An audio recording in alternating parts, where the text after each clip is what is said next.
This is TurnOneThoughtseize. I'm Ahren. And I'm Chris. And today we are talking about moving from old decks to new decks. Because sometimes you just need a break, man. Making a way in the world today takes everything you got. Okay. We will be talking about trends on Magic Online, some brews as usual, and a new button has appeared on our website. A new button. What could it possibly be? So, I, as any of our astute listeners will know, have been playing 8-rack / discard focus decks for a really, really, really long time. Sometimes dabbling in red-black based mid-range strategies. Sure. Which are almost identifiably different from discard-centric strategies. Kind of. I mean, I get Lightning Bolt then. Right, yeah. And I can finally flashback bump the night and live the dream. Flashback bump in the night for 6. Or 7, whatever it is. Too much. Too much for 3 damage.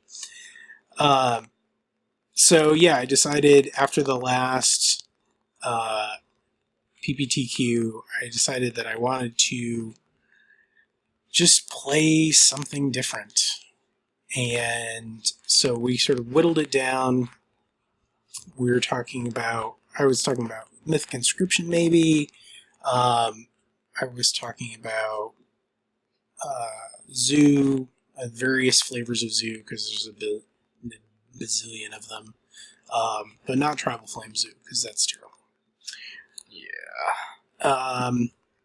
And so we basically came down to something creature-based, and it was down to Big Zoo or Mythic Inscription, and I decided that I wanted to play something more aggressive and less combo-y, and so that is where we are at. So right now I am playing Big Zoo. My Big Zoo list is 2 birds, 3 Noble Hierarchs, 4 Wild Nacatl, 2 Kasali Pride Mage, 3 Scavenging Ooze, 4 Knight of the Reliquary, 4 Loxodon Smiter, 4 Woolly Thoktar, 4 Lightning Bolt, 4 Path, 3 Collected Company, 23 lands, the only spicy land being the Miser's Kessig Wolfrun, which we will get into, and then the sideboard is still under construction. Because our metagame is skewed, I would say, or locally. Yeah, I'd say that. Like we still have a Scapeshift player. Well, that's also skewed too, because there's some guy who likes to play Scapeshift occasionally, and then there's another person who brings Scapeshift, and anytime someone doesn't have a deck, will lend them Scapeshift. Sure. So sometimes there's the correct number of Scapeshift decks for this metagame. 0 to 1. Which is 0 to 1. And then sometimes there's like 2. Yeah. Which is 100% too many. Somewhere between 50 and 100% too many. Right. Based on pure numbers, not based on the deck itself. It's a fine deck. Yeah. You're not disparaging Scapeshift. It's just, you don't see it very often because it has like nothing transferable really except cryptics. Well, the deck is... all the support cards are just Twin. You're basically playing a combo control deck like Twin that's turns slower and extra color without a visible payoff. Like, pretty much all the Scapeshift players I've talked to have all said it's pretty much just playing Twin right now. Yeah, I don't know. But it never interested me. I was just like, it's cool. It's a 1-card combo, but sure, gotta make it until like turn 6 or 7. Yeah.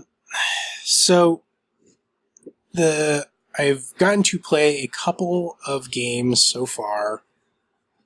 I was testing a possible remote Skype play thing with Chris from Girlfriend Bracket, who was gracious enough to sit down with me and hammer out like video stuff and camera angles, how do you see the playmat, etc., etc., etc.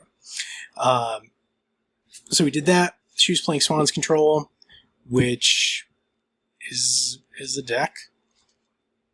And I did okay. I think if I'm wrong, I'm not lying on purpose to make it sound like I did better than I did, but I believe I think we played 4 games. I think it was either 3-1 or 2-2. Because we only played 1 pre-board game, and afterwards I brought in Kitchen Finks and Hurricane.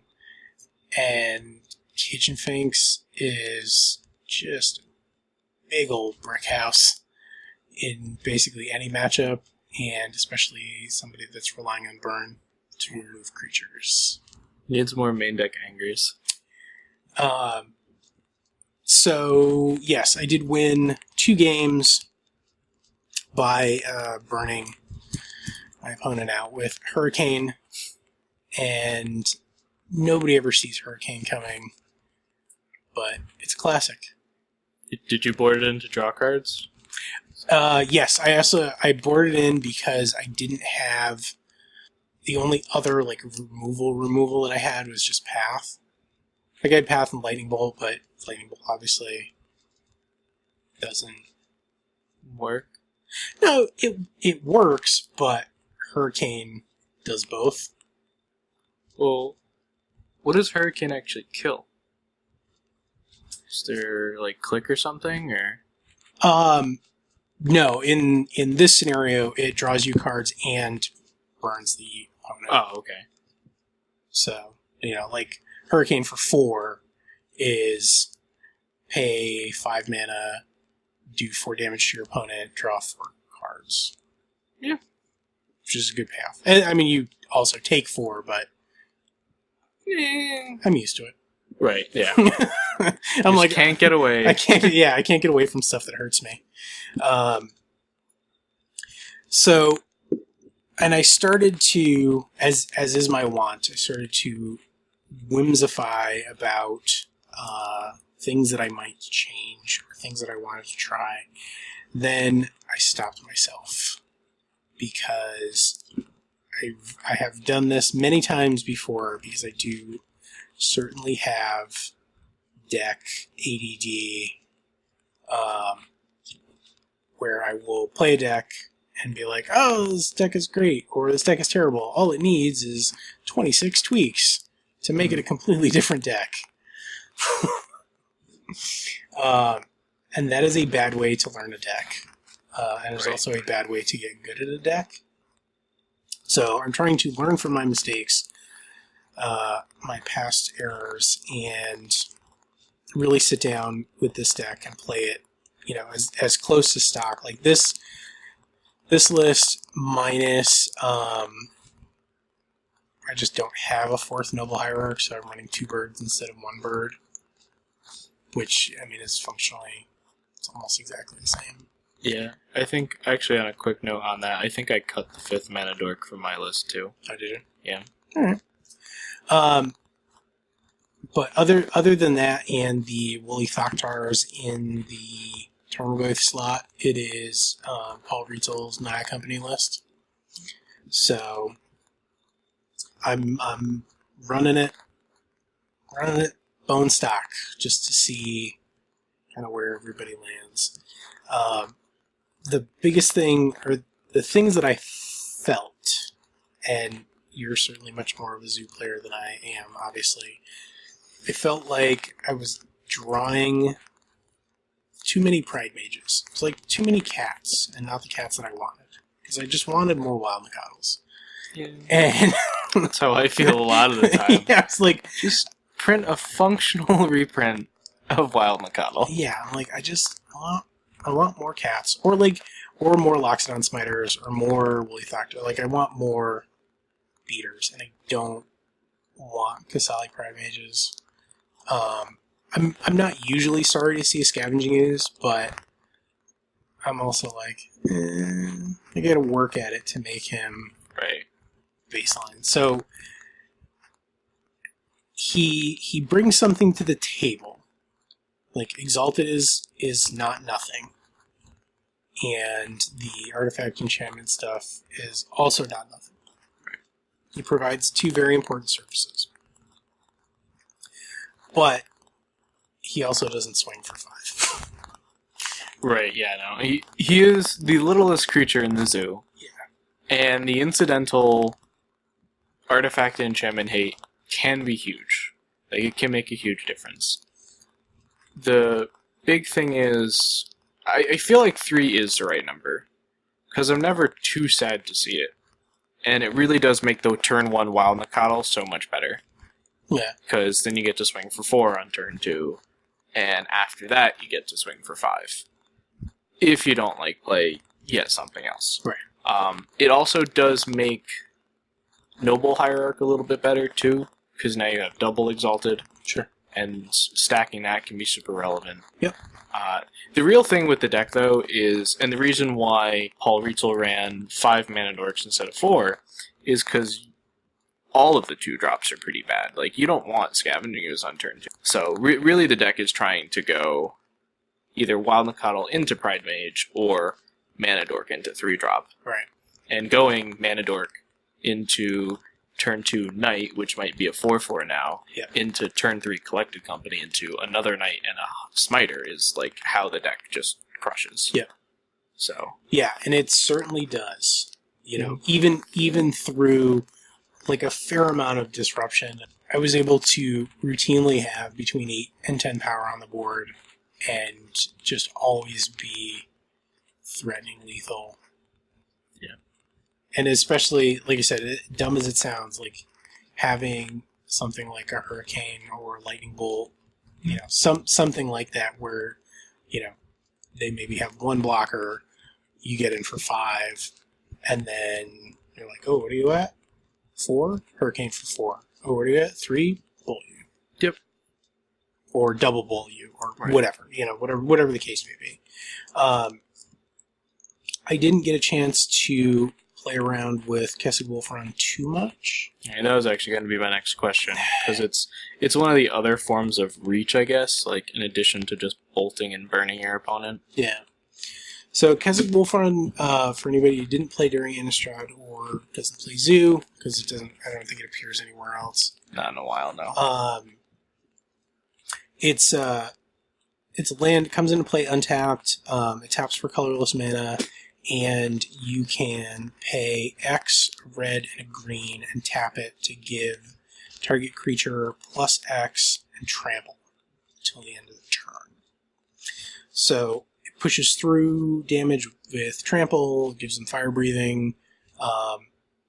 You know, it's a low end mana sink. Like if you find yourself on turn 4 with, you know, no creatures in hand, and you're just like, oh well, you know, I might as well pump somebody and give them trample and swing in. Mm-hmm. So you really can, like in that scenario, if you have like a smiter on the board and, you know, a noble hierarch, something like that, you can be swinging for 7 trample, 8 trample pretty easily. So like I said, I didn't get to try it out too much. One of the many facets of Knight of the Reliquary is that you can tutor for lands by sacking forests or plains, and which also in turn gives her +1/+1. I have to admit I was skeptical of Knight of the Reliquary in the beginning, but she's unbelievable. Like, it really, you know, her worst feature is that she dies to abrupt decay. Right. You know, you can... I don't know that I never played her as a 2/2 for 3. Yeah, that is the only real downside, and it does rarely happen. Certain lists will run more fetches than others. I'm not sure what your count is. Mine runs 12. Okay. Because I'm not sure if mine does, or if it's probably close. Yeah, that might change. It's basically just, it runs 12 green fetches, basically. Okay, that also does change things. And of course, you can always go up and down on fetch count if that's what you find you need. And if you're finding you want lower creatures, like if you decide you don't want Pride Mage, and you want another big creature on turn 2, you might end up going with step links. Yep. And now you have 2 creatures that synergize with running as many fetch lands as you do. So there is that aspect as well. There's the mana dork aspect of Knight of the Reliquary too. Because the ability doesn't specify any condition to the land except that it's a forest or plains. Right. So you can always tap the land, tap Knight of the Reliquary, sack the land, go and get another land, and get that extra mana. Which, and this is a little bit more useful, like if you have like a hand of double Collected Company, 3 lands, and Knight of the Reliquary, you can still cast turn 4 Collected Company. Yeah. So there is that aspect too. The card's like great. The risk of it sometimes being a Grey Ogre is definitely worth the fact that that almost never happens, and a lot of times it just exceeds expectations. Yeah. So yeah, 4 is the correct number. Yeah. All day live, run 8 if they let me. But in lieu of that, Loxodon Smiter is a hell of a card. I mean, with all the Grixis running around and Jund too. He just, 4/4 for 3 is borderline playable. It's above the curve in terms of, from a vanilla creature standpoint, but being uncounterable is crazy relevant right now. And also having it enter the battlefield if it gets discarded, also amazing. Yep. So I had a lot of good luck with him. So I am running Woolly Thoktar in the Tarmogoyf slot because I do not own Tarmogoyfs. And I'm fine with not owning Tarmogoyfs. So I was looking for things that I could run instead that perform very similar functions. In Naya colors, I still think I'm pretty firmly in the Woolly Thoktar camp from a Collected Company standpoint. Right, that is kind of the issue, because the only other one that's even on my short list to consider is maybe Hooting Mandrills, and I'm not thrilled with that. Yeah. The only reason it's okay is because sometimes it'll just cost 1 mana. Yep. But because of Collected Company and because of Knight of the Reliquary, I wouldn't want to run the Hooting Mandrills in any zoo deck. Yeah.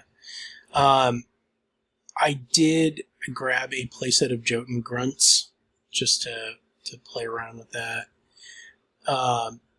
So the upside to Jotun Grunt is it is a 4/4 for 2 instead of Woolly Thoktar's 5/4 for 3 or Loxodon Smiter's 4/4 for 3. It performs a function that is similar to Scavenging Ooze in the 2 mana slot because it's cumulative upkeep, which if you are not a old person like me and you remember, so they really liked that mechanic for a while though. Yeah. They put it in a lot of sets, even beyond that, because yeah, it was such a hassle though. Even that effect, because they had a similar thing with Stasis from the very beginning too, and they just made it more refined with cumulative upkeep. Yeah, and then it's like, hey, let's have a nostalgia set with Cold Snap. Everyone loved cumulative upkeep, and then everything came out. So they had equipment with cumulative upkeep, for God's sake. So his cumulative upkeep is exile 2 cards from target player's library, or target player's graveyard. Yep. So he's a 4/4 for 2. He shrinks your opponent's Tarmogoyfs. He reduces the number of Snapcaster targets. He does not do so at instant speed because it's only your upkeep. And depending on how long he sticks around, eventually you may not be able to pay said upkeep, and then he'll just die. Right. Hopefully after having accounted for, 8 to 12 points of damage. Yeah, that's the goal. Really, the issue is keeping it alive long enough. This is a card that you really just want to collect a company into, on your opponent's end step. Right. So like, it's immediately going to... You're only going to have to exile 2 cards, because the issue with casting this guy in turn 2 against, let's say, like, your Grixis control opponent.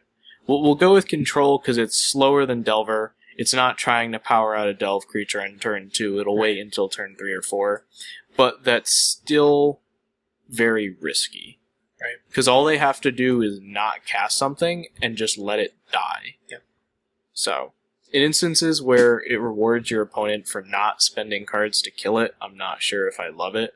I tried it in some deck a couple years ago. I'm trying to remember what it was. But it was only okay. Yeah. Like I said, it was... I think it was a whopping $2 for a playset. It is a neat card.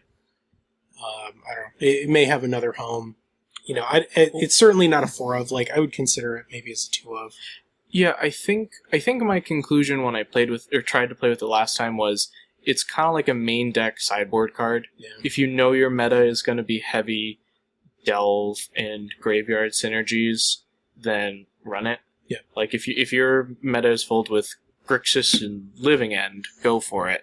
If not, it's probably not there yet. Yeah. But it's definitely one, like you said, for $2, keep it somewhere. Yeah, whatever. Yeah, have him in a shoebox.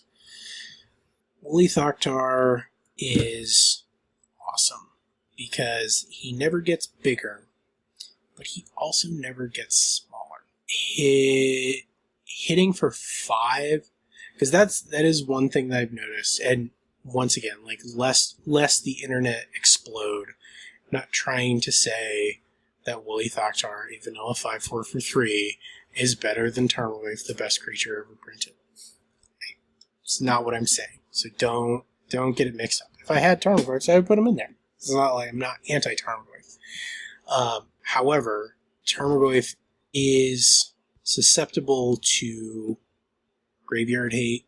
He sort of gets incidentally brushed off by other things. Like he ends up as collateral damage in hate for other strategies.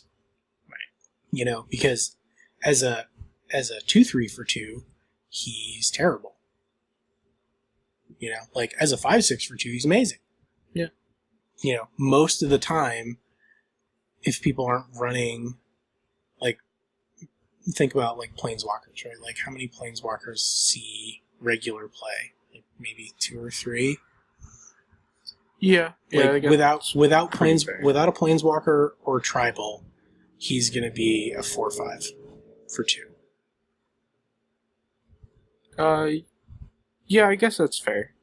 Like, for the most part. So, like I said, he is good. I mean, he's certainly better. Like, if tribal elves, if people start running, more stuff, or they start running stuff with the tribal card type, like, that's something.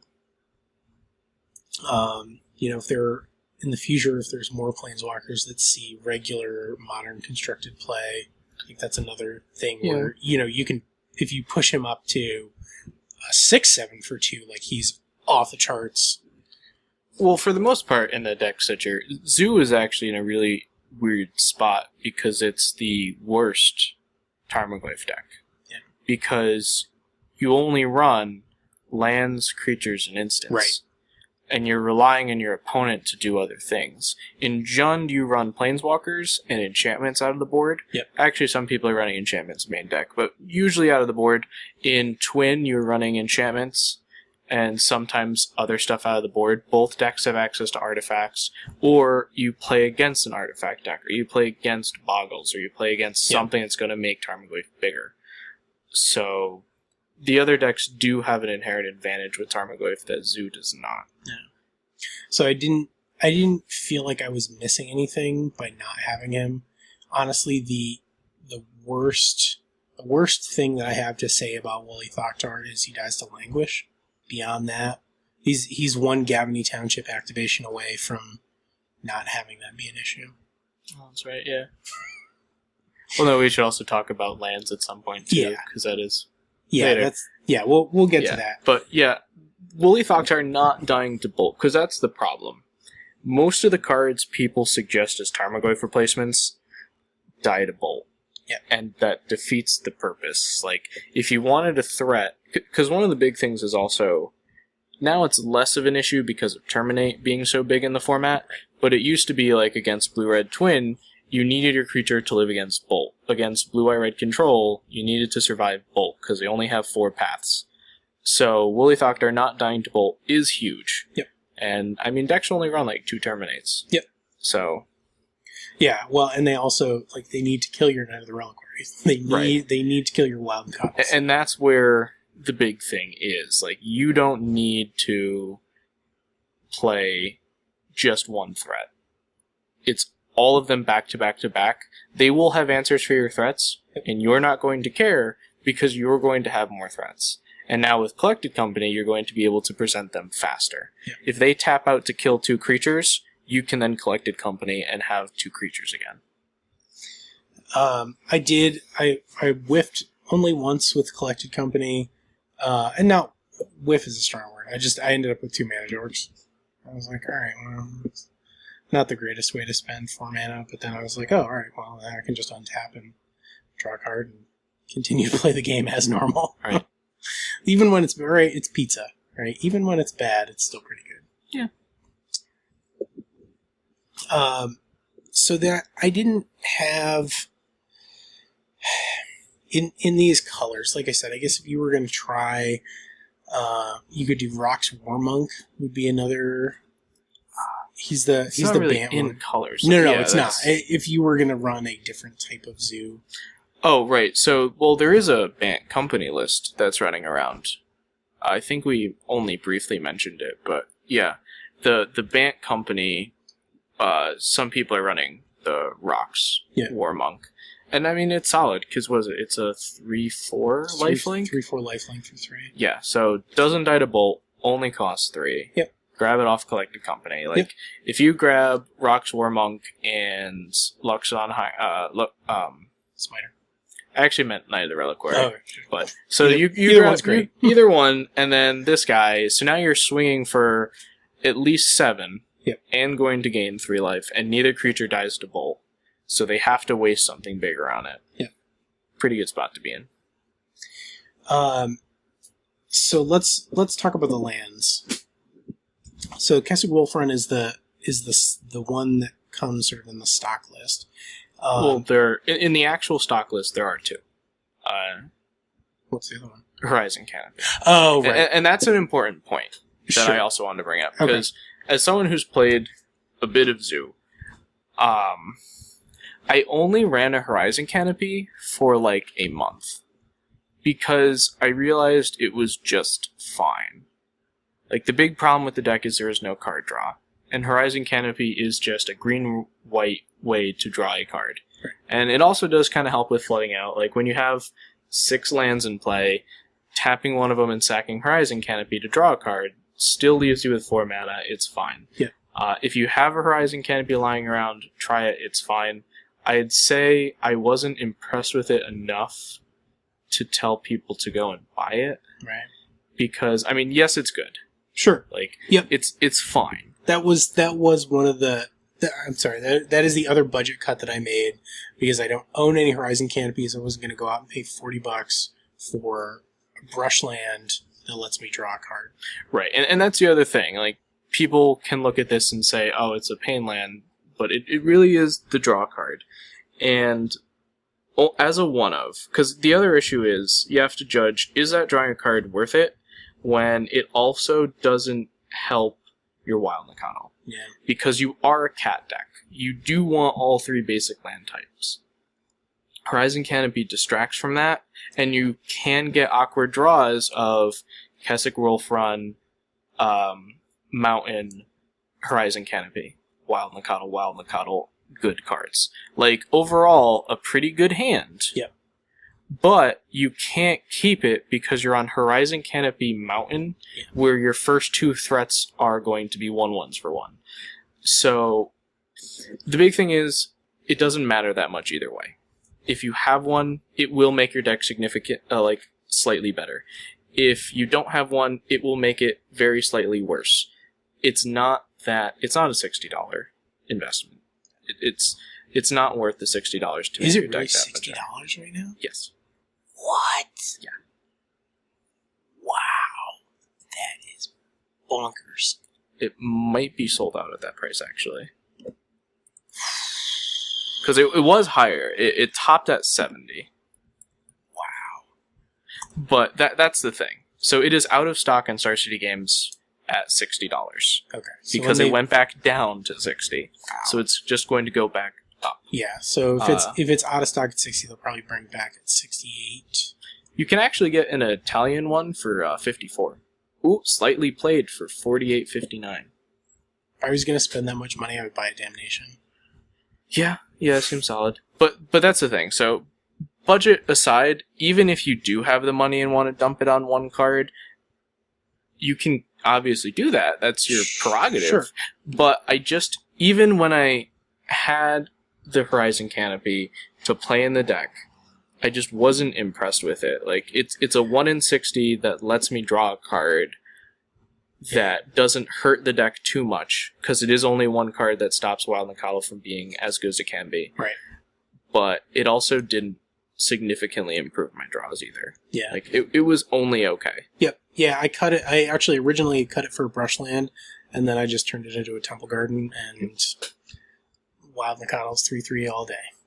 Right, yeah. It is much more important to me to get Wild Nacatl online and have more opportunity to do that than the potential to draw one card. And maybe I'm wrong with that, but after playing the deck as much as I did, and I did play Zoo for a very long time, it was only okay.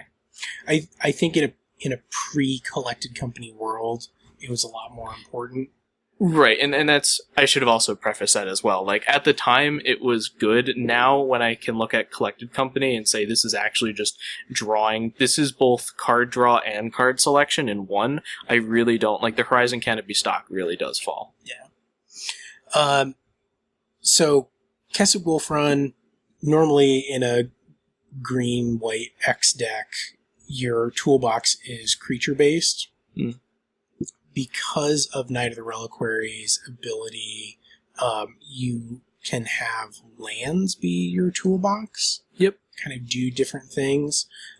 Keswick Wolf Run, obviously, we've already talked about. I had also considered Sunhome Fortress, which is what they use in Bloom Titan to give Double Strike. So, and that's, it's the same thing. That's a 40-cent experiment that I will happily do. And, it allows, I think maybe it's probably better in the mirror.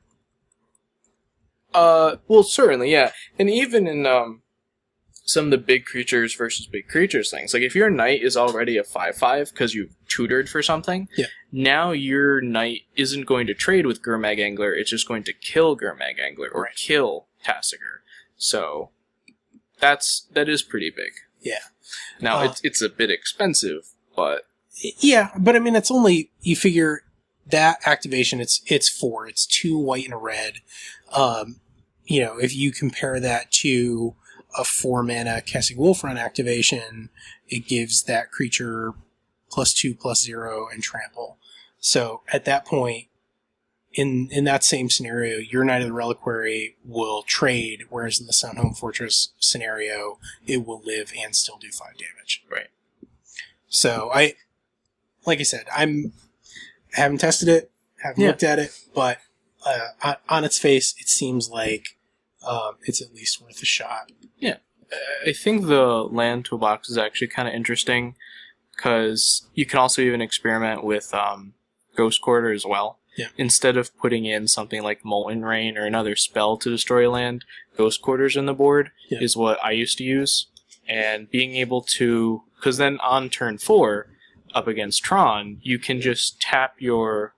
You can still filter the color, like tap your Forest or Plains, sack with Neither Reliquary, get your Ghost Quarter, and then Ghost Quarter their Tron piece. And then if you have a second one, you can do it again. That'll set them back far enough that you can beat down. Because you are the beatdown deck. So you don't need to keep them off Tron forever. You just need to keep them off Tron long enough for you to win the game. Yeah, which is usually 3 turns. Well, if you're taking turns off to higher Knight of the Reliquary, Okay, sure. then it's a little bit slower because you are wasting one of your threats. But if you get like a Nacatl down or a Pride Mage down on turn 2, and then you start tutoring up the Ghost Quarters, that'll give you enough turns. Because now you got in an extra 10 damage. Just if you go Nacatl, Pride Mage, and Knight of the Reliquary. Yeah. Because you got 2 more attack steps in where you Ghost Quarter their Tron pieces. Yeah. So, and that should be enough to win the game. Right. Yeah, I mean, they're going to have to dig real deep. Mm-hmm. Or have like natural turn 3 or sure something extensive. But then like you're gonna lose anyways because sure, yeah. Like if they're playing turn 3 Karn, you're probably just losing. It's pack it in, scoop them up. That is not something that this deck matches up favorably against. Nope. But it does match up favorably against most control decks, most removal heavy decks. Because the threats are resilient to common tempo neutral removal, and they're also cheap enough that if somebody is like, Vapor Snag, you're like, okay, great, I just recast it. Yeah. Remand, like stuff like that doesn't have the same kind of impact where if you're like, all right, here's tapping 5 mana to do something, and they go remand. You're like, or even Tasigur. Like you only spend 1 mana on it. Yeah. But suddenly it's just remanded back or Vapor Snag back. Yeah. So you get a comparable body on the board that's much less susceptible to gotchas. Or you just play your Smiter. Right. It's like, well, you can't counter it. Yeah. Oh, Smiter. Man, he smites. I was so glad that I have right after Return of Ravnica rotated. I was like I was just still getting back in. I saw Lockstone Smiter, and he was like bulk at the time. Yeah, people were only one deck ran it, and it was my deck. Yeah, so I got to play with him for like a year before everything was great. That card was great. Yeah, so we were like, eh. And I was like, how is this card 25 cents? Like, I need all of these. I need to be playing 4/4s with 2 upsides for 3. That was like it was. I've always said, like, green-white aggro. I never understood why people didn't play it. And the real answer is because Mono Blue Devotion. Sure. Mono Blue Devotion was a very tough matchup for green-white aggro. But if you knew how to play it right, it was not as bad. And then when Journey came out and they had the 2-mana Strive fight card, you just would fight Master Waves and they didn't win the game anymore. Yeah. And that was fine. So, I mean, the deck was great. I mean, Fleeceman Lion, 3/3 for 2. Luxon Smiter, 4/4 for 3. Advent of the Worm, 5/5 Trampler with Flash for 4. That's a mighty curve. Well, you start with Experiment 1. Oh, even better. Yeah. So Experiment 1 actually is something that I thought about in this deck. I looked at Naya Hushblade as well. She, most of the time in this deck, is going to be a 3/2 Shroud. Well, that's what I'm not sure about. Is it? Because everything except the Mana Dorks is, and Scavenging Ooze is multicolored. Yeah. The problem is you really want to... So I actually do like this card. And I also like Jund Hackblade. What I really like them in, though, is the little zoo, budget zoo variants with Burning Emissary for value. Yep. That also runs Dryad Militant, because now you're really maximizing the amount of effects that will give it Shroud or Haste. Yep. In Jund Hackblade sense, Haste. Yep. Because the issue is now you're going to play this Piker, this 2/1 for 2, and then hope to slam your Luxon Smiter or Knight next turn, and they're just going to kill it first. Yeah. With Bolt, which is normally a bad card in your deck since it only kills a handful of creatures. When Bolt only kills your Dorks, your Wild Nacatls, your Scavenging Oozes sometimes, depending on how much mana you have, and your Pride Mages, like you want to decrease the amount of threats that are susceptible to Bolt. Yep. And I don't know if there's enough multicolored stuff early on to play Hushblade in this version of Zoo. Yeah. But that's the other thing, like there's so many different flavors of Zoo. So other stuff that I looked at was Vinelasher Kudzu, because of all of the land shenanigans with Night of the Reliquary. People will often talk about Vinelasher Kudzu as a quote-unquote Tarmogoyf replacement. The main problem is it comes in as a 1/1. And I really like the card too. Like I think it's a neat card, and like in a dedicated landfall deck or something like that, it really does have the potential to be just totally insane.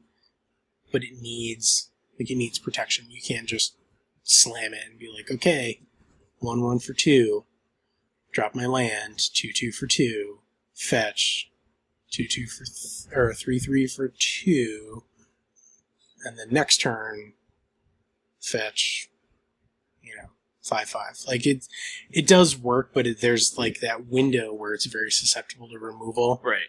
and so you'd have to play it carefully and play it in a shell that was either able to neutralize removal somehow, or just protect it, or discard their removal or something. You can't slam it into a sort of an unknown field and be like, okay, this guy's going to do the business.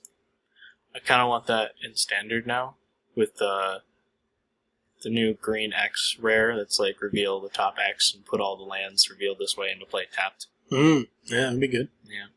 Probably not good enough for Modern, but... Probably not. I mean, there's...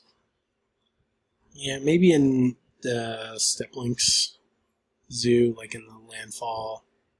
Yeah. In Landfall world, maybe. Yeah, you just don't really need that effect. Yeah. And I also, just completely off the topic of Modern, I don't even think they'll do Landfall in Zendikar. Like, they don't need to. Like, they probably... I take that back. If they do, the reason is to sell packs. Because Landfall will sell a lot of packs. Yeah. Well, it's all the Zendikar fetches. Well, I'm also not a big fan of... I don't think they'll reprint Zendikar fetches, either. They might be. There was some rumbling that they might actually be in Commander. The next Commander product? Right, the next Commander product is enemy colors, so fetch lands in there. I certainly don't like people... Like, right now, Zendikar fetches are low, because people don't want to buy them right now, because they just assume they're going to be reprinted, Right. which is a very dangerous proposition, because now if they're not reprinted, they're going to, like, skyrocket, which is very unfortunate. So I think now they're actually still relatively low. I'm pretty sure they're all less than 50. Oh yeah, they're all in the 30s, and I the only reason I know that is because I just looked at Arid Mesas for this deck, and I think they were like TCG mid. They were like 32. I want to say. Yeah, and Arid Mesas were never that expensive to begin with. Like, I'm pretty sure I might have paid close to that 2 years ago. So I think Catacombs always the expensive one, or no, Scalding Tarn was the expensive. Misty Rainforest was actually That's right. more expensive than Scalding Tarn for a while. But Yeah, so I think Misty's probably like 35-ish. well, now Scalding Tarn's more expensive, but it used to be Misty. Yeah. Misty was like $8 to $10 more. But the real reason why I don't think they'll do it is because that would make the standard mana base super awkward, because now you'd have 2 cycles of fetch lands, tri lands, and pain lands, and that mana base does not look good. So I'm hoping for man lands, to be honest. That'd be nice. Like, Yeah, even Misty right now is 35 TCG mid. yeah. No, so if you're waiting for them to just be reprinted, I don't think you should. Now, I'm not a financial advisor, so, I mean, take that with a grain of salt. It's just, I don't really foresee them reprinting all the new fetch, like the Zendikar fetches. Yeah. I'm not sure. I mean, if I felt like I desperately needed any of them, which I don't, Right. I have full sets of all the cons fetches, and I have more than enough fetch lands to fetch all of the lands that I need. Right. So, would having them make certain decks, it would make the decision tree smoother. Like if I had arid maces instead of whatever. Are you running Verdant Catacombs? Yeah. Oh, okay. If I had arid maces instead, I wouldn't have to think as hard about which land I was getting. Right. But on the flip side, like, it doesn't really matter. No, especially because in most zoo lists, the only red cards are Wild Nacatl and Bolt anyway. Right. Like, having just green fetches is probably fine. Because you want forests against Blood Moon anyway, so... Yeah. No, that is what I have found. I didn't have any color issues, any, land type issues or anything like that with the deck as is, so I'm not like tripping over myself to get the Zendikar fetches, and if they jump up to $70, then I will not buy them for 70 in the same way that I'm not going to buy them for 35. There you go. So that is kind of that, and I just need to like play more with it. But it has been, I will say, I was kind of like I was in a magic funk for a little while, like after the PPTQ. And this learning a new deck has definitely helped me kind of get out of that, because I'm just like, I didn't want to keep casting Smallpox. I mean, I did, like deep down, like I still love Rackbox. Like I'm never gonna like get out of it. I'm still gonna try and I made my foreign language set checklist, and it turns out I actually am still missing a couple. Okay. I'm missing a German one. I'm missing an actual. I think the one that I have that I thought was Spanish, I think it may actually be Portuguese. Okay. But I have to check. So I need a German one, and a couple of other like random ones, and then editions. I don't know if I need to go that deep where I have editions, but I realized that I didn't have an English one in my deck when I was playing last week. That's probably fine. That's fine. And I was like, this card's so old. Like, everybody knows what it does. Because he was like, he's like, what is the text? So I told him what the text is. And he's like, well, can I see it on the card? And I was like, well, let me see if I can find an English one. Because he picked the card up. And I was like, no, that's Spanish. And so that I kept looking. I was like, oh, that's French. And he kept looking. I was like, oh, that's Italian. Kept looking. I was like, oh. Yeah, sorry, buddy. No English ones. Luckily, I was playing next to you against the other 8-rack opponent in this. This was an SCG Open trial. Yeah. Let me tell you, black-red, mid-rangey, discard, whatever, in the mirror match, which I was not prepared for. Yeah. I think that's maybe that should be our constructed magic like takeaway for this week. Figure out the one card that breaks the mirror and bring it. I thought I did.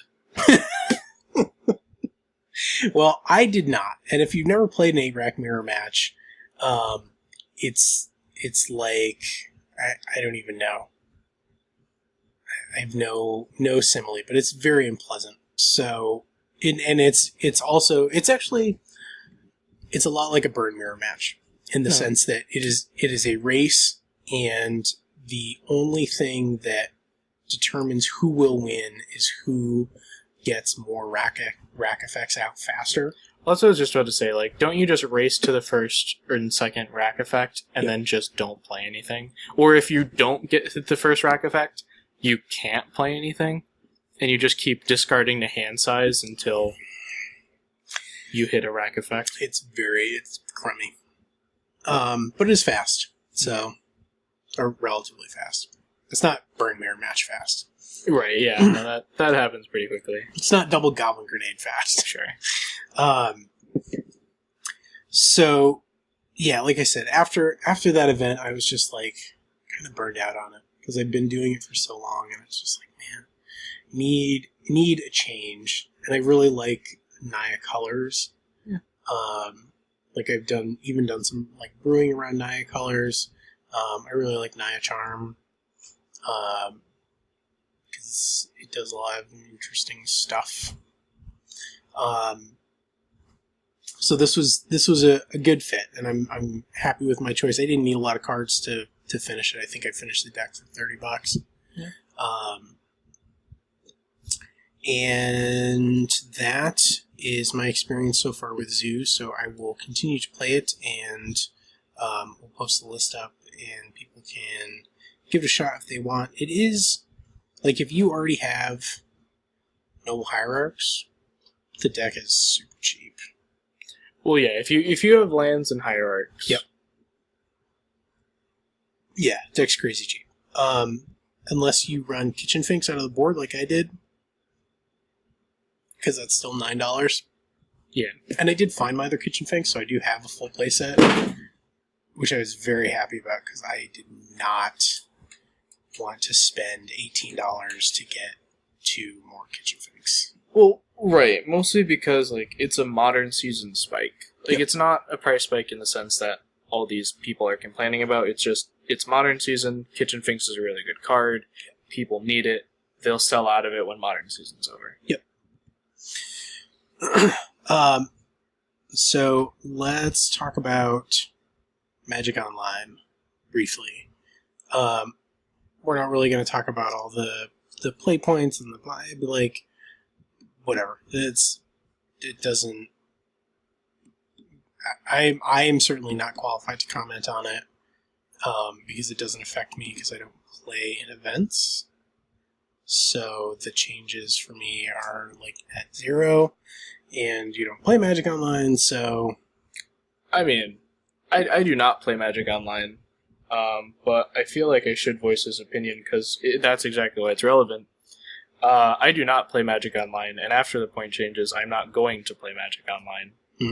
Like, it's not like I was trying to value grind Magic Online to begin with. Sure. So we're going to keep this part short on purpose. The only thing I wanted Magic Online for was to play conveniently a couple constructed decks that I wanted. Whether it was some budget modern, because I didn't want to rebuild the collection I have in paper online. Like, that's insane. So it would mostly be playing Pauper online and Modern, but in budget scenarios. And I had a bunch of, I think $50 was what I was holding myself to. Yeah. $50 Magic Online lists. Also, if you're feeling like you need a $50 Magic Online list, you can tweet at us and I'll send them to you. I still have them all saved. And that's what I was going to do, not to grind value, but one of the things I liked was if you played in certain 8-mans and dailies and you did well enough, you could just go infinite fairly easily. And with the play points, you almost can.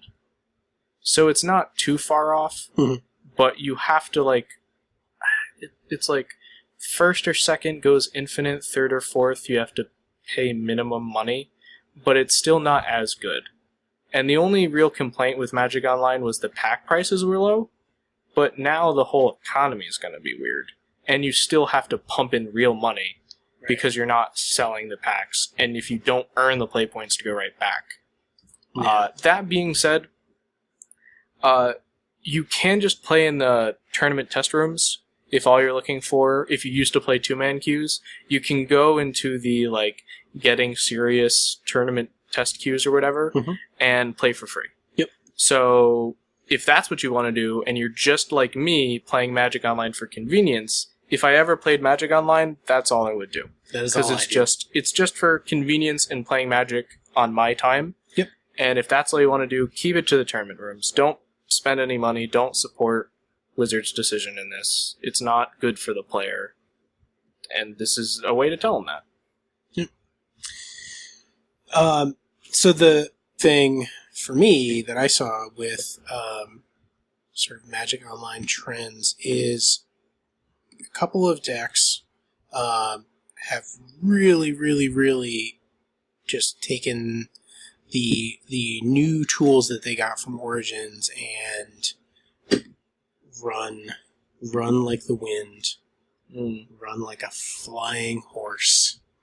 I see what you did there. You see what I did there? I do. So I am, of course, talking about hate bears, which is it's creeping up on hate birds now. Well, also, this is the mono white. So if you want to be all fancy with it, you can call it Death and Taxes. Sure. So I pulled a list that came out, that came off of a good finish on a daily. I don't remember if it was 4.0 or 3.1, but it was towards the top of the list. There were actually, well, that was the other thing that I saw interesting. It's been a while since I've seen multiple Death and Taxes lists 4.0. Yeah. And there was one on July 29th and the 30th where Death and Taxes 4.0'd. Yep. And I if I remember correctly, one made much better use out of New Origins cards than the other. Yeah, so the other one had was like Anafenza and an Anafenza Kitchen Finks Flicker Wisp. Yeah. Like it didn't have it looks like it doesn't have the full combo, but it just has like the Anafenza Kitchen Finks value. Yeah. I mean, which is a fine. very good value engine. I don't know. I'm gonna poo-poo that. But the one that I wanted to talk about was the updated version. Mm-hmm. So the list is, and I checked, this did go 4.0. This was, it's 1 Dryad Militant, 3 Judges Familiar, 4 Leonin Arbiter, 2 Spellskite, 4 Thalia, 2 Aven Mind Sensor, 2 Brimaz, 3 Flicker Wisp, 2 Kitchen Finks, 4 Vryn Wingmare, 1 Archangel of Ties, 4 Ether Vial, 4 Path, 1 Dismember, 23 lands. I am going to get into the lands because when you run a monocolor creature deck like this, the actual lands do matter. Yep. And especially in Death and Taxes, the lands are very important. Mainly the 4 Ghost Quarters, which just becomes Strip Mine if you have Arbiter effects out. Yep. Leonin Arbiter doesn't let your opponent search their library unless they pay 2 colorless mana. So if they're tapped out, and let's say it's turn 3, and you can go Leonin Arbiter, Ghost Quarter their land, you just strip mine their land. Yep. They don't get anything, it's just that. And then following that up would be Tectonic Edge for more land hate, and the land hate is really potent because now you have 4 Thalia and 4 Vryn Wingmare, which make all of their non-creature spells cost 1 more, Yep. and now you're taking away their lands and ability to cast those spells. Yeah, it also... Oh. It runs a single Iganjo Castle. Yep. So an untapped non-plains white source that you can pay a white and tap to prevent the next 2 damage that would be dealt to target legendary creature this turn. And that is actually pretty relevant in this deck because Brimaz and Thalia are both legendary. Yep. So it's not just for show that land actually does something. Mm-hmm. Same with Flagstones of Trocare. Yes. It's another non-plains untapped white source, and if it gets destroyed, you search for a plains card and put it into play tapped, and then shuffle your library. Is this for like smallpox decks? Up against smallpox decks? I'm not sure why they run it. It's a lot more necessary in Legacy than it is in Modern, and it's probably an adoption from that. Okay. But yeah, it's for any case where there's a symmetrical effect of getting rid of lands or permanents in general. Yeah, wasteland. Mm-hmm. Okay. Well, even in Modern, when yeah. people were even trying to make those like Crack the Earth decks a thing, Right. and all of that. And I believe you can also, if you're super stuck, you can Ghost Quarter your own Flagstones and get multiple white sources. Right. And there is a way to then filter Ghost Quarter into white by the fact that you tapped it and got rid of it to then go and now you search your library for a plains and then Flagstones to search for a plains. Okay. So it's kind of like, if you're that stuck for something to do... Yeah. It's like pseudo there's that. fetches. Right. Okay. And then 1 Mutavault, because everybody loves mainlands. What else? So sideboard, Grafdigger's Cage, Disenchant, because they don't have access to Wear and Tear, Hallowed Moonlight. Starting to pop up. Core Firewalker, Mark of Asylum, a card that I wholeheartedly support. 2 Rest in Peace, 3 Stony Silence, 1 Mirren Crusader, and 2 Wiltleaf Liege. Interesting. Yeah, I'm kind of not sure about this. Like, it's okay, but it's not like it's pushing these creatures out of bolt range or anything. It's not like... I don't know. Yeah. I feel like this could have been used better somewhere else, especially something like Mark of Asylum. Because I think this is also an interesting point. When you're running tiny creature decks like this, that really get hosed by Anger or Pyroclasm effects especially, you really want to run Mark of Asylum or Breton Forge Tender. Yep. And your choices are, if you run Court of Calling, you run Breton Forge Tender, and if you don't run Court of Calling, you run Mark of Asylum. Yeah. It probably isn't more of a one-of in this deck, just because it's going to cost 3 to 4 mana based on your creatures. But... Sure. Yeah, so Mark of Asylum, for people who don't know. So this is a card from Conflux. It was a rare, it's a 1 and a white for an enchantment, prevent all non-combat damage that would be dealt to creatures you control. So, a really, really versatile sideboard card. It does not protect you from unconditional board wipes, so Wrath of God, Damnation will still kill your creatures because it doesn't make them indestructible, and Languish will still kill them because it's a toughness. Their toughness goes to 0, and they can't be regenerated because the effect lasts until the end of turn. So you regenerate them and they would just die again. Right. So yeah, but in a much more, you're much more likely to see Pyroclasm, Anger, right, and it's a very straightforward answer to both of those. And most of the decks that are running those, unless it's Jund, probably don't have main deck enchantment removal. Right, so there might be, once again, this is incidental removal that they might have, but no, I think the card's great and something people should be a little bit more aware of. Yeah, and also very cheap, $1.20. Yep. So yeah, I have a playset of these that I keep on hand, for the sideboard of white creature decks. Yeah. It will probably find its way into the sideboard of Big Zoo because, are you that worried? Not Big Zoo, because you're not worried about Pyroclasm. I'm not worried about Pyroclasm. I am worried about Blasphemous Act. I mean, you probably shouldn't be. They're not normally. If they're not running Soulfire Grandmaster, it doesn't matter. That's the other tip. If you are running cards like main deck Anger the Gods and Blasphemous Act, you really need at least 2 Soulfire Grandmasters in the deck. Yep. Swan's Control with 2 Soulfire Grandmasters main deck. It was hard to lose. Yep.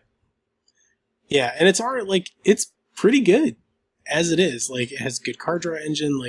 It takes a little while if you don't have the Swans on. Once you get the Swans engine going, it's really good. Well, that was also the benefit of Soulfire Grandmaster, because that means turn 3, I get to go Grandmaster, Bolt your guy, gain back 3 life. Yeah. Then turn 4, maybe do something. Yeah.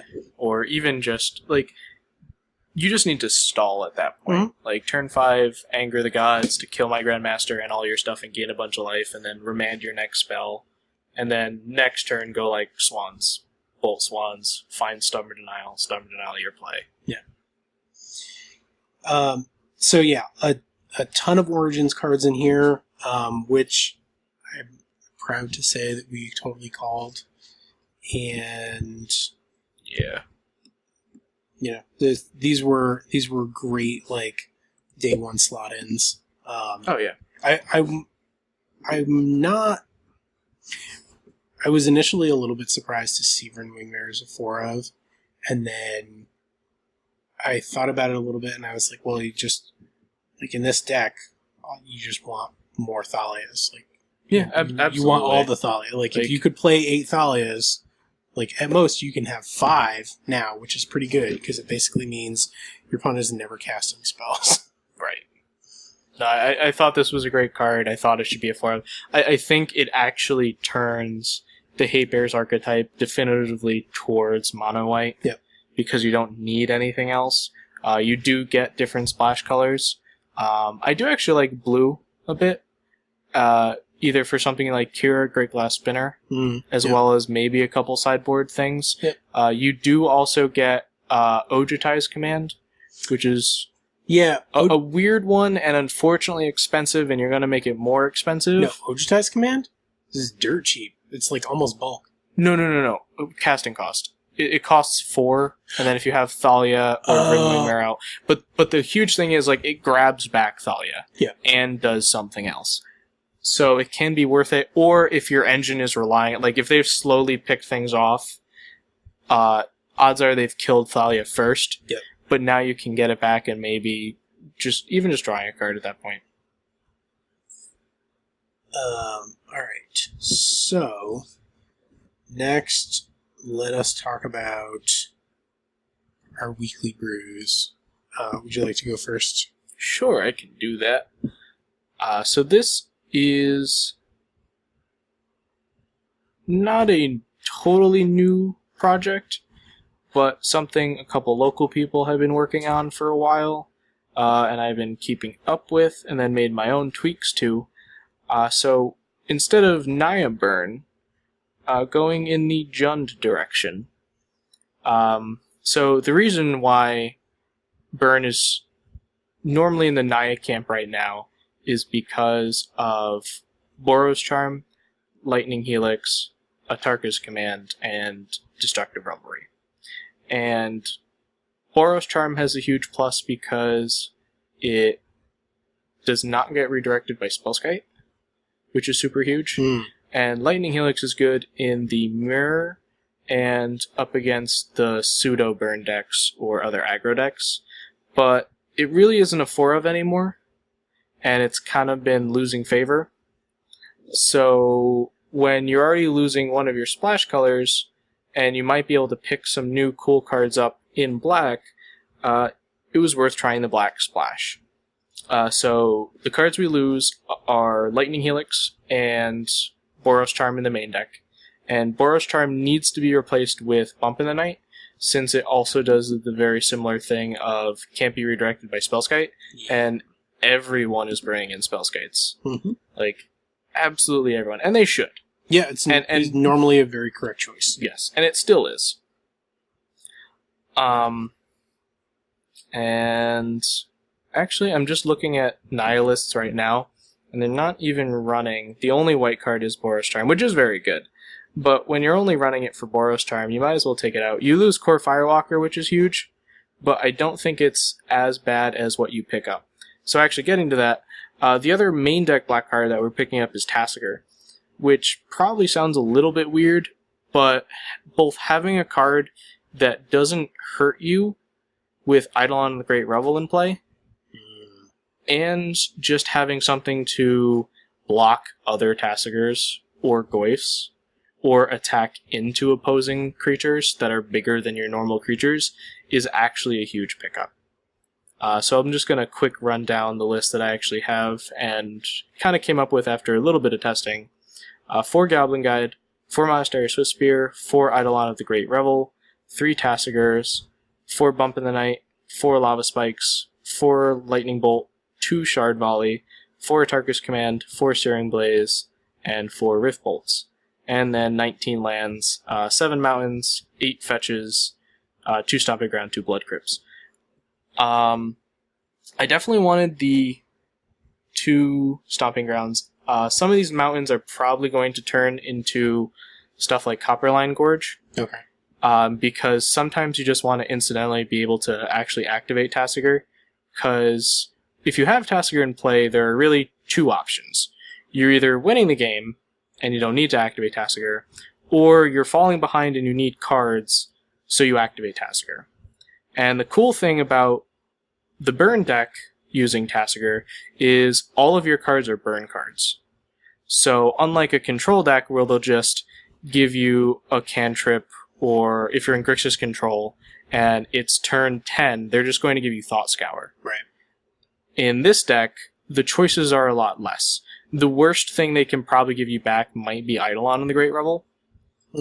But even then, you're not sad. Like, there's no card that really makes you upset. The only thing I could see really jamming you up is if you only had 4 lands and they gave you a Shard Volley. Then you're like, yeah, but that late in the game, the Shard Volley probably gets them within bolt range. Okay. Which you're probably fine with. I mean, probably. Or you activate Tasker before. Yeah. You never know.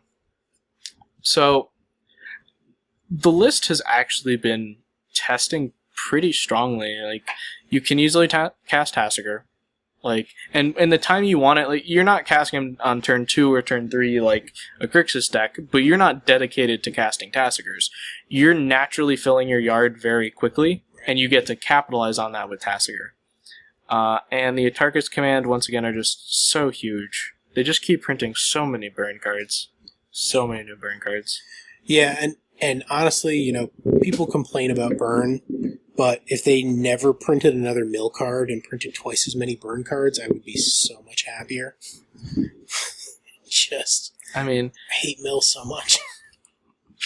But, so the other reason for splashing black is actually in the board. So the sideboard is 2 Running Volleys, 4 Destructive Reverie, 4 Dragon's Claw, 2 Molten Rain, and 3 Tainted Remedy, which is actually what pushed the deck even further into black. Because there's a very big difference between Tainted Remedy and Reign of Gore, which is that because of a very awkward rules interaction, Reign of Gore does not stop lifelink, and Tainted Remedy does. Because the actual ruling is lifelink is an ability on a creature, and lifelink does not cause life gain. The damage that the creature does causes life gain. Yep. So Reign of Gore does not stop lifelink. Tainted Remedy, on the other hand, is much more simple. It's just, if an opponent would gain life, that player loses that much life instead. Now, the big thing about effects like this, because we've had lots of effects like this. Sure. Beyond just something like Skullcrack, which is just the one-hit wonder. We have Leyline of Punishment, which has the potential to be free, which is fine. The issue is with effects like that, you are wasting a slot in your deck on a card that doesn't do damage. And the good thing about Tainted Remedy is you're no longer doing that. It is a card in your slot, a card in your deck that will help you win the game and will also do damage. And it can be really incidental. Like, you can bring it in against the new Anafenza Company deck to stop infinite life gain. You can bring it in against your worst matchups like Soul Sisters. You can bring it in against just decks running Kitchen Finks for value all the time. Yep. Which might be a lot of decks. Obstinate Baloth, Kitchen Finks, Thragtusk, all of them are now completely uncastable in their deck. So you might as well just run with it. It also means if they do have a Kitchen Finks, you can, for instance, if they go Kitchen Finks and gain 2 life, and then you go Tainted Remedy, next turn you can, like, Searing Blaze their Kitchen Finks, just to kill it, deal 3 damage, and then deal another 2 damage. So, the card's actually very strong, and I think the deck still wants green. I don't think it wants to be Mardu Burn. No, because the white gives you, like, Boros Charm, which is fine. Like, Boros Charm is a very good card, but the ability to have, like, you dome somebody for 4.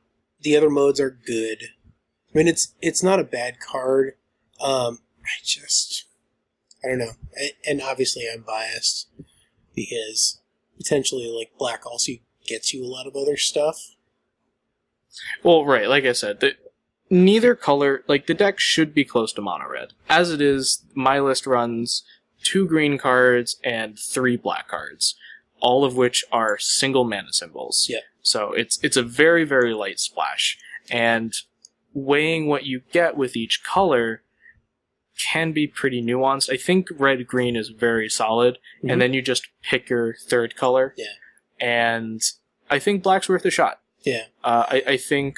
Well, you can also run Everlasting Torment is another one of the... so it's 2 and a hybrid black-red for an enchantment. Players can't gain life, damage can't be prevented, but it also has this interesting thing. This is from Shadowmoor. So all damage is dealt as though its source had Wither, which is interesting. So Wither, for those people that don't remember, is basically like infect minus poison counters. So when you do damage to a creature, every point of damage becomes a -1/-1 counter, but damage that's done to like planeswalkers or players is normal. So there's potentially some interesting play there. I don't think so, for like the reason I already said against Leyline of Punishment. You don't want to waste cards slots in your deck that don't do damage. Like right now, the only cards that don't do damage in the entire deck are in the sideboard, and it's Rending Volley, which technically does do damage, it's just not to your opponent. It stops them from winning the game. Right. Dragon's Claw, which is just for the mirror match. And then Molten Rain, which is for the control matchup. Oh, no, Molten Rain does damage, ideally. Yep. It will do damage. So, well, in Modern, it's always going to have target. It should, right. In the matchups you want it in, it's going to have targets. Yeah. So, you really want to minimize cards that don't do damage and are just trying to give you an edge up in a matchup, because you really just... That's why Destructive Revelry is a 4 of. A lot of times, it's going to be fine. Like, I'm even questioning taking the Rending Volleys out, because you really just want the Destructive Revelry on the Splinter Twin. Yeah, but then you're relying on them tapping out to cast Splinter Twin. Right. So you can't really do that. That's why it's a 2-4 split. And Destructive Revelry just comes in with against everything else. So yeah, alright, so good. Yeah, I mean, I had taken a crack at this. Mine was a little bit different because it was less of a dedicated burn deck. It ran more creatures and just other like black-red goodies. So my version was 4 Goblin Guide, 4 Swift Spear, 2 Abbot of Carol Keep, 4 Eidolons, 2 Tassigers, 4 Bump in the Night, 4 Lava Spike, 4 Lightning Bolt, 3 Shard Volley, 4 Tarkus Command, 2 Culligan's Command, 4 Rift Bolt, 19 lands, and then some of the goodies that you get to run were Lightning, Terminate, Fulminator Mage, Jund Charm. So that was, and then if you really wanted to stretch it, you could try Anathemancer, which I think is actually just a worse Tunnel Ignis. I think so, but yeah, no, the only thing with that deck was it wasn't really a burn deck anymore. Yeah. It was just an aggressive Jund colored deck. Yep. That had a lot of burn spells in it. But it's interesting.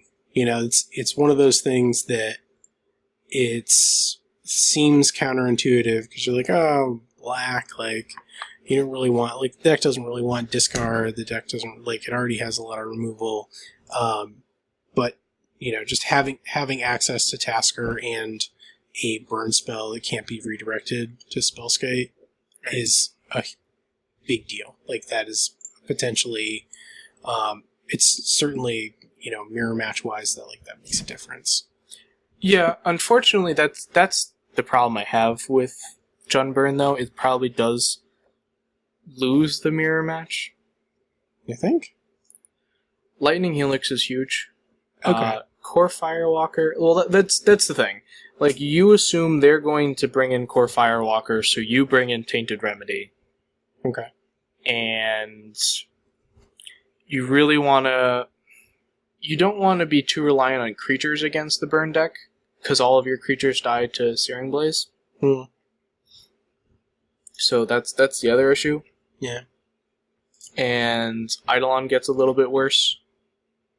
Because you still want to be burning your opponent. Like, the person who casts the first burn spell is still winning the race after the Eidolon drops. Right. So that's the issue. Having Boros Charm deal 4 damage for 1 card is a little bit bigger too.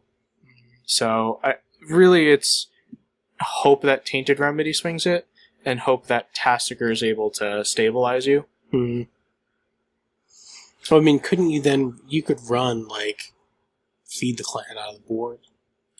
You really can't, though, because that requires you to already have Tasigur in play to really get the full value. Okay, sure. Like, you don't want to just run a dedicated life gain card, especially if your only problem is the mirror match. Yeah. Because that's always the thing. Like, the burn deck that runs fewer colors will win the mirror match. Like, there were versions of burn for a while that were Mardu, that were running Bump in the Night with Boros Charm, Lightning Helix, and just straight red-white burn would always beat them. Like, in the mirror, you're just winning.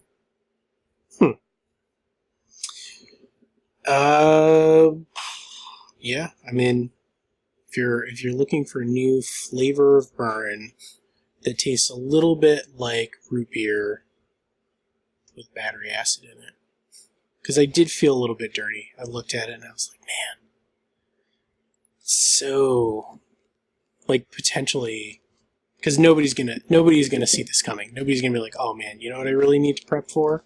Jund burn. Right, yeah. And then just the fact that Tainted Remedy really does stop all of the board plan against burn for the most part. Like, most decks are bringing in life gain. Even Grixis Control now has access to Vampiric Link. Yep. Like, it's huge. Yeah. Because no one's expecting it. Like, most, like, when I play Grixis Control and I'm facing burn, I board out Cryptics and bring in either removal or more, especially more dispels, counterswall, negates, and that's what you're doing. But most of the time, you're like removing the first couple early creatures, taking a couple hits, and then stocking up counterspells. You're not always going to be prepared for a Tainted Remedy on turn 3. Right. Like, you might have a negate or counterspell. You might have a remand. Most of the time, you're probably going to be like, okay, bolt your Goblin Guide, hold up Dispel for whatever's coming next. Yeah. And that's not going to do it. Yep. Yeah, and then it goes bad. Yep. How is that control match like game 1 versus burn? I've never played it before.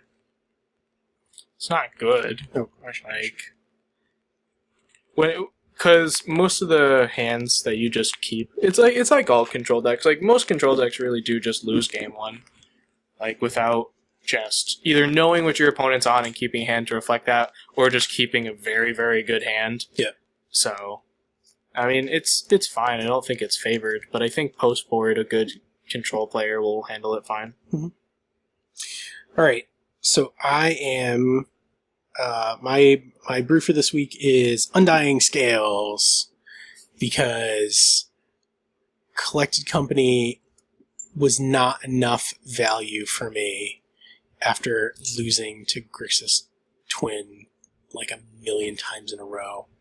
I wanted to make a deck that it would be completely impossible to get 1-for-1 in. Almost completely impossible. Not completely impossible.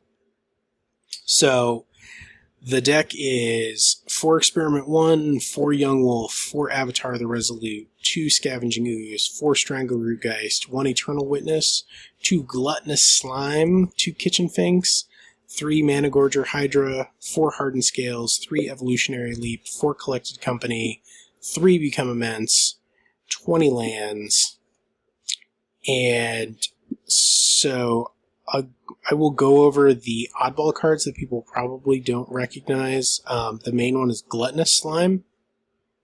So Gluttonous Slime is from Conflux. It is a 2/2 for 2 and a green. It has Flash, and it also has Devour 1. Devour is an old mechanic. When the creature comes into play, you may sacrifice any number of creatures, and this creature comes into play with that many +1/+1 counters on it. So you can flash in Gluttonous Slime in response to a removal spell or a board wipe, sack your entire board to it. If you have Hardened Scales in play, it gets all of those counters and then an extra one. How is Devour worded? Devour is You may sacrifice any number of creatures. This creature comes into play with that many +1/+1 counters on it. It only comes in with 1 extra. Right. Yeah, well, that's the way Hardened Scales always works. Oh, I thought you were saying that you would get 1 and another for each creature that you sacked, was the way that you worded that. No, so my understanding of how Devour works is it's you sack, if you say I'm going to sack 7 creatures, it's not 7 like triggers or No, it's not 7 activations. That's how Devour works. Yeah. It's not 7 activations that would each get another counter from Hardened Scales. Otherwise, everybody would play this deck because it would be unbelievable. So the engine of the deck really is Hardened Scales with Evolutionary Leap and creatures that either get counters or have Undying. So Undying is a Dark Ascension. Was it just Dark Ascension? For what? Undying. I don't know if it was like the entire block. It wasn't the entire block. Definitely Dark Ascension. I don't know if it was also an Avacyn Restored. Okay, well, let's just say. So Young Wolf has Undying. Basically, when a creature dies, if it didn't have a +1/+1 counter on it, it comes back to the battlefield with a +1/+1 counter on it. So Young Wolf, Strangleroot Geist, both have that. So with Hardened Scales, Young Wolf comes back as a 3/3. Strangleroot Geist comes back as a 4/3 with haste. Yep. Experiment 1 has Evolve. Evolve is whenever a creature enters the battlefield under your control that has higher power or toughness, it gets +1/+1 counter. With Hardened Scales, it gets 2 +1/+1 counters, and because Hardened Scales is also making all of your Undying creatures bigger, you get more activations off of Evolve, and you can use those counters to regenerate Experiment 1, and then you'll still be getting triggers in the long run. Avatar the Resolute is a 3/2 for 2 green. He comes stock with Reach and Trample, and he enters the battlefield with a +1/+1 counter for each other creature you control with a +1/+1 counter on it. So you can kind of see where we're heading with this. The only thing that doesn't have +1/+1 counters on it is Eternal Witness, who's just really good, and Kitchen Finks, which has Persist, which is the opposite of Undying. It's just a good card. Yeah. No, it is. And it fits the theme of not being 1-for-1 Right. ever, which is very good. Did you ever put Liliana in the deck? I didn't. So my first go at it was just mono green. Okay. And it was the best home that I could think of for Managorger Hydra and Evolutionary Leap, because you can make these huge like Avatar of the Resolutes, that'll come down like turn 3 or 4, potentially as like 6/5s with Reach and Trample.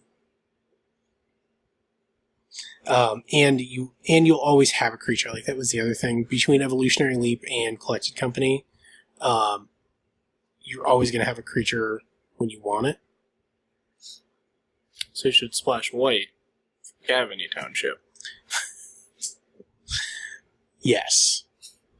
Because, with Hardened Scales, especially multiple Hardened Scales, like, that's really where this deck, like, if you can get more than one Hardened Scales in play, like, I don't know of a realistic way that you could.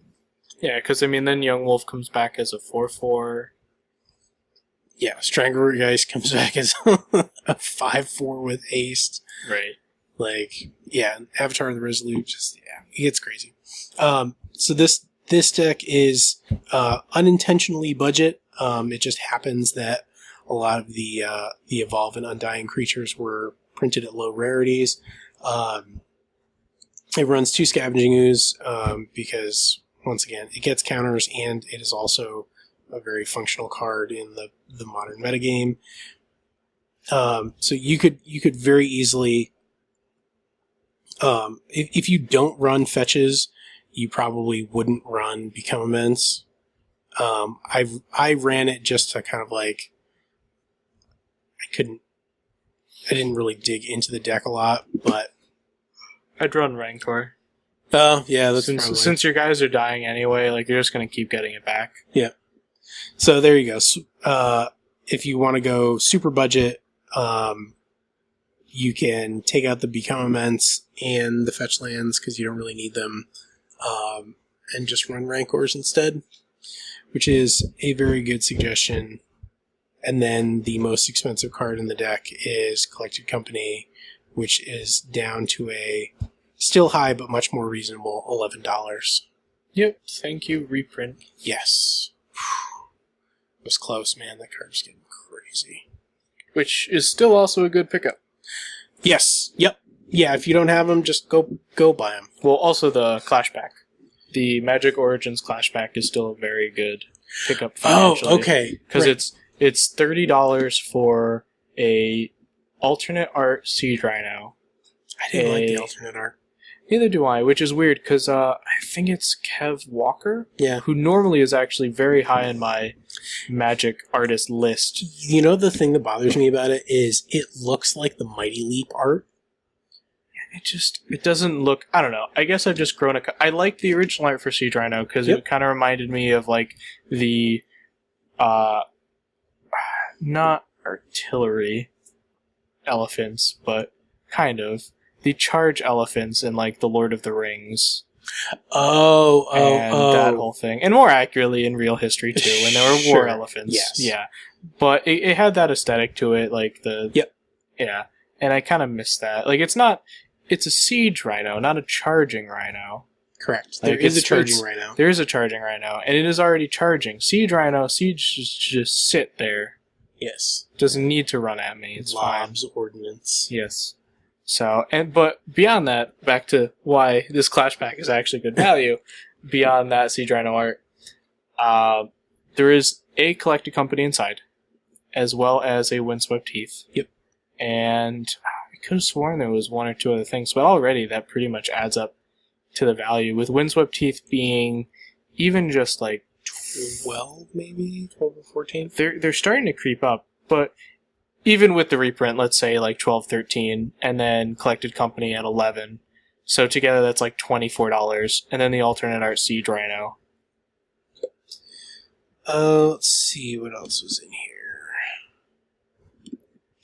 Okay, so it's alternate art Honored Hierarch.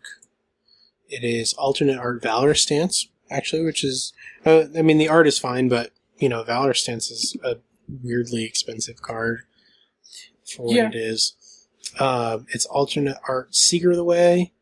It also has, so the alternate art Siege Rhino, the alternate art Dramoka the Eternal, not Dragonlord Dramoka. It has an alternate art Sandstep Citadel for some reason. There was also a normal Dramoka's command in the deck, which is a couple dollars. That was what put it over, I think, the $30.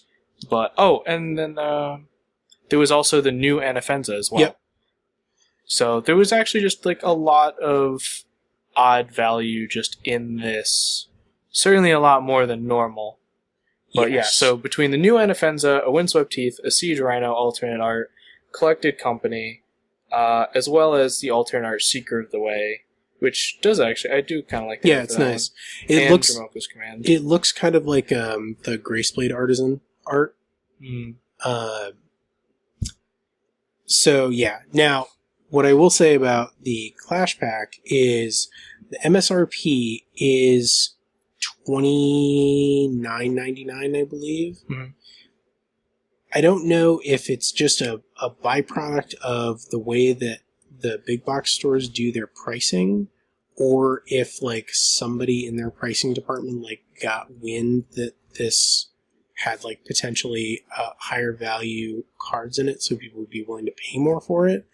But I've seen it at Walmart and Target for over $30, like $35 ish. Yeah. As you were saying that, I just wanted to just quick jump up, because I know every actual LGS I've been to has been selling them just at MSRP. Yes. Because then it doesn't make too much of a difference. They're just happy people are actually buying the Clash packs because it is good value.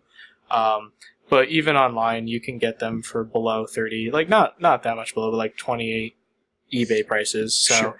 you should never pay more than MSRP for this product. Right. But at MSRP, it is still... It's very good. Yeah, you are getting your value of cards. If you actually want the cards, yep, then it's even better.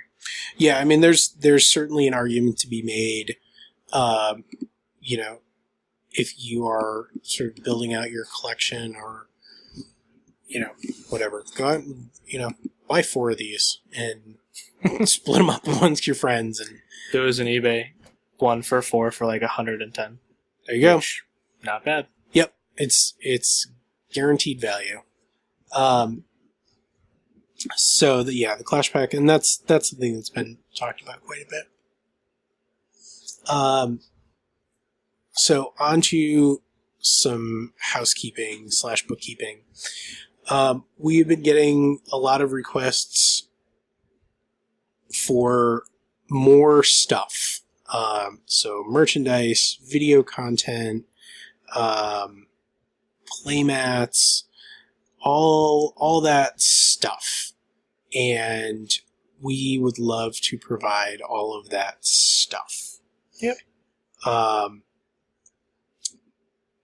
So to that end, we'd sort of talked back and forth about if we were going to do a Patreon thing, if we were going to do a Kickstarter thing, if we were just going to do pre-orders. And so we're still a little bit up in the air, and that's something going forward that I think sure we will solicit people's input about, you know, what sort of people prefer in their method of support. But for the time being, we added a donate button to our website, TurnOneThoughtseize.com. And so if you are interested in supporting us in a monetary way, you now have the ability to do that in a fairly seamless fashion, as opposed to trying to email us and be like, hey, can I PayPal you guys like $10? We're working on some other things as well. There's an Amazon affiliate system that's super seamless that we just haven't set up yet. Yeah, we haven't set up, and it's kind of difficult because even that system is like, it's very hard to sell products over a podcast, which is something that we've had to level with a lot of potential sponsors as well. Right. Which is why we haven't really picked one and put one on the cast yet, because it's very hard to sell products when you can't see them, you can't see other people touch them, even you can't touch them yourselves. Yeah. Like, there's a reason why YouTube is a much better platform for that. Yeah. Well, the Amazon affiliate thing is just, you don't buy specific stuff. You can buy specific stuff. You can buy specific stuff, but you just buy also, anything. Right. And it's also one of those things where it's like, I can tell you that Amazon Prime is great and 2-day shipping is great, but you either already know that or you're smart and you got 4 years of a student account that Amazon doesn't actually check if it expires. Well, so you just blew up everybody's spot. I mean, Jeff Bezos listens to this podcast. Well, he doesn't. I mean, $30 for a year of Amazon Prime if you're a student. Check it out. We will not be getting paid for that. Yes. Go to our donate button. Yes. Right. In all seriousness, we would like to try and expand what we're doing now, because our real goal when we started the podcast was to make more top quality modern content, and we've really tried to do that for the most amount of people possible. And we both feel that YouTube is definitely a much better platform to help expand that. Sure. Not better than a podcast, just another way to expand that very well. And our main idea is, if this is just the generic sales pitch and why you should actually help us, and the donations would be going to expanding what we're doing, because we actually already have a budget, a shopping list, a plan, and the plan is to actually do something where we would have deck techs and playtesting sessions, and we would actually record us playtesting different decks, especially featuring, let's say, like a modern gauntlet, where we can take a brew and then hammer it against Jund and Grixis and Infect and Burn and all these things, and so we can test things instead of just giving you lists that you can also test, or stuff that we can take to a weekly and play, or for a couple weeks even, and play 3 to 7 rounds with and give feedback on. Now you can actually see it for yourself. Because this also opens the opportunity of you to see a deck but notice something we might have done wrong, or looking like, hey, I know a card that would have fixed that, and now you can go and adapt that. So that's the direction and platform we want to go with. We just need a little bit of help getting started. The other big issue is to do merchandise. You really need a large, massive money up front to get that started, to make it affordable. Right. Because we don't want to do something like cafe press quality. Right. Well, that's the thing, right? So the print-on-demand stuff is convenient at the expense of cost. So, because we would love for people to have TurnOneThoughtseize t-shirts and TurnOneThoughtseize playmats and, everything you can possibly imagine. On the flip side, we don't want to say to someone, hey, a way that you can support us is to buy a $37 playmat. Right. Like that, because I wouldn't buy a $37 playmat, and I like myself. I don't like myself enough to buy a $37 playmat. Right. There's a ton of, content creators and all that stuff that I really, really care for. If their sales pitch was buy a $37 playmat, I would be like, I'm gonna have to pass on that one. If I see you somewhere, I will buy you a taco.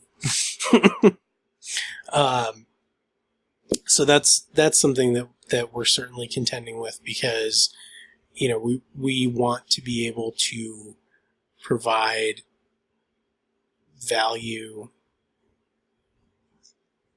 in all of the things that we do.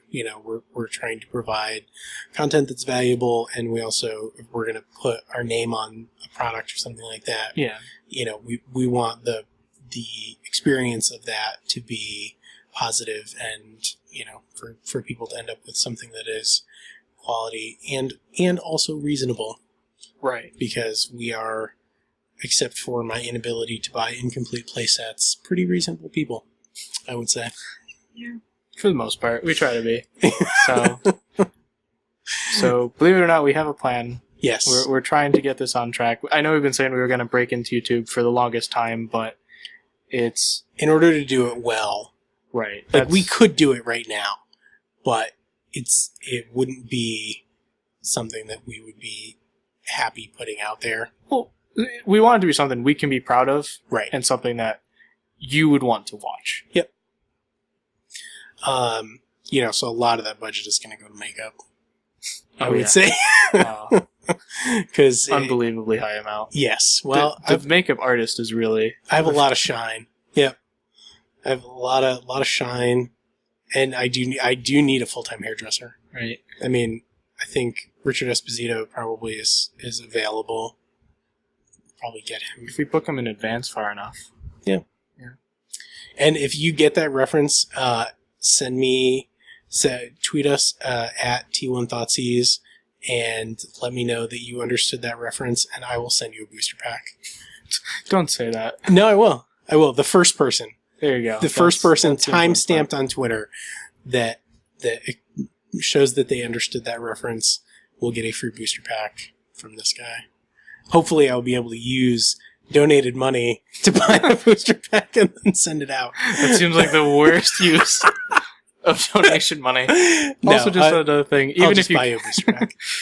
Even if you can't donate, we really do appreciate all the listeners, because that's the other thing. Don't go out of your way. We definitely appreciate anything, but like it's also it's some hard times. Yeah. Like, Yep. It is tough out there. So we certainly understand that. So don't, if you are listening to this, we are happy to have you as a listener, no matter what. And so, please do not feel guilty. Yeah. If you're like, I just don't have any money to give you, that is 100% fine. Yep. We will continue to do exactly what we do in the way that we do it. So don't sweat that. Yeah, don't sweat that. And also, the other great way to support us is just telling other people. We appreciate that. Yeah, we do zero advertising. Yeah, we're actually really bad We're about that. super bad about advertising. And yet we seem to have garnered a fairly sizable listenership. And growing. And growing too, which is nice. So I have to assume that some of that is word of mouth. So however many people you've told, like, just give it like a hardened scale. So like, you don't have to double link season it, but if you just added one, that would be fine. It's a single green mana. You just do it and you get an extra listener. Well, we brought it full circle. Yep. We did it. Yep. Coming right back around. So that is that. Once again, thank you so much for listening. If you have any questions for us, you can feel free to email us. It's thoughtseize@gmail.com. You can tweet us at @1Thoughtseize. You can also follow us on Facebook. It's facebook.com/TurnOneThoughtseize. And you can visit our website, TurnOneThoughtseize.com, all spelled out. You can find us on iTunes, Stitcher, MTGcast, and directly through our RSS feed on our website. If you are listening to us on iTunes, please rate and review us. It helps our visibility, and we would greatly appreciate it. I don't have a closer for today, so I will just close it out with a thank you so much, and we'll talk to you next time. It's just lazy writing. I don't know.